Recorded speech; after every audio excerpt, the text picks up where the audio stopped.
अस्सलाम वालेकुम दोस्तों, इस वीडियो में हम पॉइंट ऑफ सेल सिस्टम के बारे में जानेंगे कि ये बिज़नेस में हमें किस तरह से सपोर्ट करता है और इसके क्या क्या फीचर्स हैं। सबसे पहले स्क्रीन पर हमारे पास एक लॉगिन पैनल आ रहा है जिसमें हम एडमिनिस्ट्रेटर की तरफ से दिया गया यूज़र नेम और पासवर्ड एंटर करने के बाद लॉगिन का बटन प्रेस करते हैं और हम बिज़नेस सॉफ्टवेयर के इनर साइड पर मूव कर जाते हैं। बिज़नेस सॉफ्टवेयर हमारे पास ओपन हो जाता है।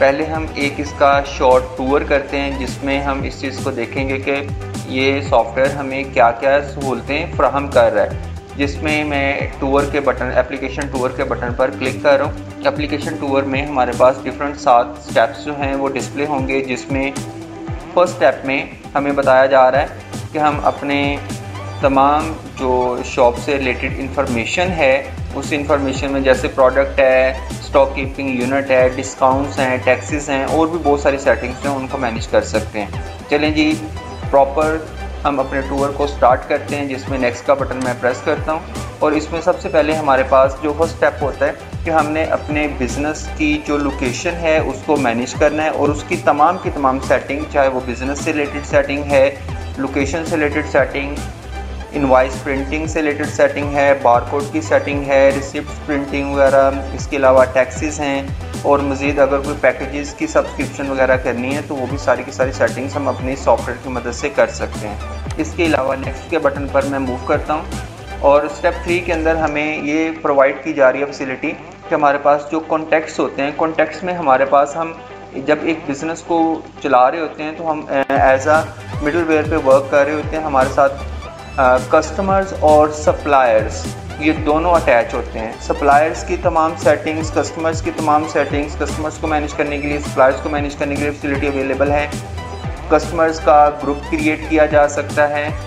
इसके अलावा हम नेक्स्ट सेक्शन पर जब मूव कर रहे हैं तो हमारे पास प्रोडक्ट का सेक्शन आ रहा है। प्रोडक्ट के अंदर हमारे पास बेशुमार चीज़ें होती हैं, जैसे प्रोडक्ट को ऐड करना, प्रोडक्ट के बारकोड लेबल्स को मैनेज करना, प्रोडक्ट की वेरिएशंस को मैनेज करना। जैसे वेरिएशंस में हम डिफरेंट डिज़ाइन मैनेज कर सकते हैं, कलर मैनेज कर सकते हैं। इसके अलावा प्रोडक्ट के डिफरेंट साइजेस को भी मैनेज किया जा सकता है। मज़ीद हमारे पास ओपनिंग स्टॉक में इंपोर्ट की जा सकते हैं प्रोडक्ट्स, सेलिंग प्राइस ग्रुप्स, इसमें जो सेल करने के लिए ग्रुपिंग की जाती है कस्टमर्स की, उसको भी मैनेज किया जा सकता है। यूनिट की सेटिंग आ रही है। यूनिट सेटिंग के अंदर हम लीटर्स, मिलीमीटर्स, इसके अलावा केजी, पीसेस, इस तरह की जितनी भी यूनिट की सेटिंग है वो भी सारी की सारी मैनेज कर सकते हैं। नेक्स्ट आ रहा है हमारे पास कैटेगरीज़ का पोर्शन।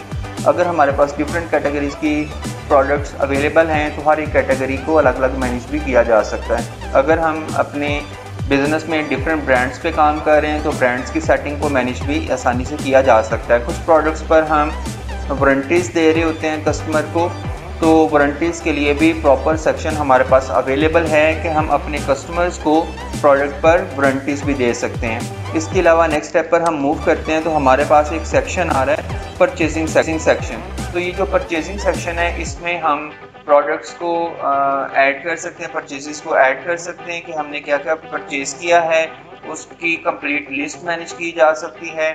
और अगर कोई प्रोडक्ट लाइक हमारे पास नियर टू एक्सपायरी है या प्रॉब्लम है उसमें किसी किस्म का, उसको रिटर्न करना है, तो जो रिटर्निंग हमारी परचेजेस हैं उससे रिलेटेड भी कंप्लीट रिकॉर्ड इस सॉफ्टवेयर के अंदर मैनेज किया जा सकता है। चलें जी, अब नेक्स्ट हम मूव करते हैं स्टेप नंबर 6 पर। ये हमारा बहुत ही इम्पॉर्टेंट स्टेप है सेलिंग से रिलेटेड। किसी भी बिज़नेस में सबसे इम्पॉर्टेंट उसकी सेलिंग होती है। जितनी ज़्यादा सेलिंग होगी, जितनी ज़्यादा सेल होगी, उतना ही ज़्यादा बिज़नेस ग्रो करेगा। तो इस सॉफ्टवेयर के अंदर हम प्रोवाइड कर रहे हैं तमाम की तमाम सेल्स को, तमाम जो सेल्स एडअप की जा सकती हैं। पॉइंट ऑफ सेल की लिस्टिंग जो है उसको देखा जा सकता है। अगर आपने जस्ट लिस्ट ड्राफ्ट में बनाई है, कोटेशंस कुछ दी हैं या कोटेशंस देना चाह रहे हैं, फिर इसमें शिपमेंट्स, अगर कुछ शिपिंग के लिए आपने चीज़ों को मैनेज किया, वो सारी की सारी चीज़ें इसमें मैनेज की जा सकती हैं। डिस्काउंट ऑफर्स को मैनेज किया जा सकता है। सब्सक्रिप्शन जो है उनको आसानी से हैंडल किया जा सकता है। तो जो सेलिंग के हमारे पास डिफरेंट एक बिज़नेस को मैनेज करने के मराहल होते हैं वो भी सारे के सारे इसमें आसानी से मैनेज हो सकते हैं। 7 लास्ट हमारा स्टेप इसमें आ रहा है, बहुत इम्पॉर्टेंट स्टेप जिसको रिपोर्ट्स के नाम से जानते हैं। रिपोर्ट्स में हमारे पास कंप्लीट बिजनेस का प्रॉफिट लॉस रिपोर्ट, आइटम्स की रिपोर्ट, रजिस्ट्रेशन जो कि काउंटर सेल की रजिस्ट्रेशन होती है। हम अपने डिफरेंट जो सेलर हैं, जो कैशियर्स हैं, उनकी जो कंप्लीट रिपोर्ट्स हैं, उनकी शिफ्टिंग है वो सारी मैनेज कर सकते हैं। एक्सपेंस रिपोर्ट्स मैनेज हो सकती हैं, पेमेंट से रिलेटेड रिपोर्ट्स हैं, purchase, product selling reports, product की परचेज़ रिपोर्ट, ट्रेंडिंग प्रोडक्ट्स जो हमारे पास ट्रेंड में प्रोडक्ट आ रही हैं उनकी रिपोर्ट्स।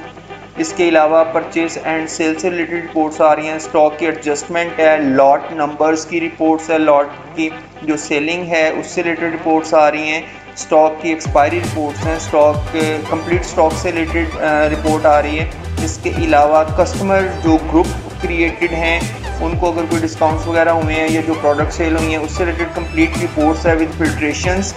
इसके अलावा हमारे पास सप्लायर और कस्टमर दोनों के रिलेशन की रिपोर्ट आ रही है कि कौन से सप्लायर से चीज़ें गेट की हैं और कौन से कस्टमर को सेल की हैं। इसके अलावा अगर कुछ टैक्सेस का सिनेरियो हम मैनेज कर रहे हैं अपने बिजनेस सॉफ्टवेयर के अंदर तो टैक्सेस की कंप्लीट रिपोर्ट्स भी हमारे पास अवेलेबल होंगी। इसके अलावा सेल्स रिप्रेजेंटेटिव जो सेल्स के रिप्रेजेंटेटिव हैं, जो सेल्स कर रहे हैं, जो सेल काउंटर पर अवेलेबल होते हैं, लोग जो सेल कर रहे हैं उनकी कंप्लीट रिपोर्ट जो है वो भी हमारे पास अवेलेबल होगी। चलें जी दोस्तों, अब टूर को हम एंड करते हैं और हम मज़ीद जो डैशबोर्ड स्क्रीन है इस पर देखते हैं कि हमारे पास क्या क्या चीज़ें आ रही हैं। डैशबोर्ड पर हमारे पास अगर हमारी मल्टीपल लोकेशंस हैं तो मल्टीपल लोकेशंस को हम देखते हैं, कोई सी भी लोकेशन को हम सिलेक्ट करते हैं उसका कंप्लीट स्टेटस हमारे पास डिस्प्ले हो रहा होगा। जैसे अगर मैं फाइनेंशियल ईयर पर क्लिक करता हूँ तो टोटल कितनी परचेजेस हुई हैं, कितनी सेल हुई है, टोटल जो परचेजेस ड्यू हैं, जो पेमेंट ड्यू हैं, परचेजेस से रिलेटेड इनवॉइसेस जो सेल किया उससे रिलेटेड जो ड्यू हैं, फिर इसके अलावा जो एक्सपेंसेस हैं वो सारे के सारे आ जाएंगे। अगर मैं इस मंथ पे क्लिक करता हूँ तो उससे रिलेटेड रिपोर्ट चेंज हो जाएगी। लास्ट 30 डेज़ में जो सेल्स हुई हैं, कौन कौन सी लोकेशंस पर जो हमारे मल्टीपल लोकेशंस हैं उनको मैनेज करते हुए अगर मल्टीपल लोकेशंस की हम रिपोर्ट लेना चाह रहे हैं कि लास्ट 30 डेज़ में कौन सी सेल्स हुई हैं तो उस पर कंप्लीट ग्राफ आ रहा है। नेक्स्ट हमारे पास सेल करंट फाइनेंशियल ईयर आ रही है। अभी ये हमारे पास फाइनेंशियल ईयर करंटली जो है वो आ रहा है तो इसमें जो सेल्स होंगी उसका कंप्लीट ग्राफ आ जाएगा। सेल्स पेमेंट जो ड्यू हैं, जो सेल की है, पेमेंट अभी लेनी है जिन लोगों से उनके नेम आ जाएंगे। परचेज जब हमने किया है सप्लायर से तो उसको जो हमने पेमेंट देनी है उसकी कंप्लीट रिपोर्ट आ जाएगी। इसके अलावा हमारे पास प्रोडक्ट जो स्टॉक है अगर उसकी क्वांटिटी कम हो रही है और हमें स्टॉक में चीज़ों को ऐड करना है तो वो भी हमारे पास यहाँ पर कंप्लीट जो है प्रोडक्ट की यहाँ पर हमारे पास इंफॉर्मेशन शो हो जाएगी। दोस्तों इसके अलावा हमारे पास स्टॉक एक्सपायरी अलर्ट आ रहा है। स्टॉक एक्सपायरी अलर्ट में ये होगा कि हम अपने बिजनेस में देखेंगे जो प्रोडक्ट्स नियर टू एक्सपायर हैं वो तमाम की लिस्ट जो है वो यहाँ पर डिस्प्ले हो जाएगी और उनको हम फर्स्ट प्रायोरिटी पर या तो सेल करेंगे या फिर फर्दर अगर हमें रिटर्न करना है तो जो भी सिनेरियो बिजनेस का होगा उसको हम मैनेज आसानी से कर सकते हैं। ये एक कंप्लीट शॉर्ट सा ओवरव्यू था जो कि हमने अपने सॉफ्टवेयर से रिलेटेड देखा। हमारे सॉफ्टवेयर के अंदर बहुत सारी ऐसी चीज़ें अवेलेबल हैं जिनको हम आसानी से मैनेज कर सकते हैं। जैसे यहाँ पर आपको स्क्रीन पर भी नज़र आ रहा है कि हमारे पास कॉन्टैक्ट मैनेजमेंट है, product management, purchases, sales, stock transfer, stock adjustment, expenses का सिनेरियो, पेमेंट अकाउंट्स को मैनेज करने के लिए, इसके अलावा रिपोर्ट्स को मैनेज करने के लिए, और अगर आप नोटिफिकेशंस वगैरह को मैनेज करना चाह रहे हैं जैसे अपने कस्टमर को ईमेल या एसएमएस करना चाह रहे हैं तो उसकी फैसिलिटी भी हमारे पास अवेलेबल है। अगर मज़ीद इससे रिलेटेड आप सॉफ्टवेयर को डिटेल से देखना चाह रहे हैं तो हमारी दूसरी वीडियोस को लाजमी तौर पर विज़िट करें और उसमें आपको सॉफ्टवेयर की step by step complete guideline मिल जाएगी। वीडियो को आखिर तक देखने का बहुत शुक्रिया। अल्लाह हाफ़िज़।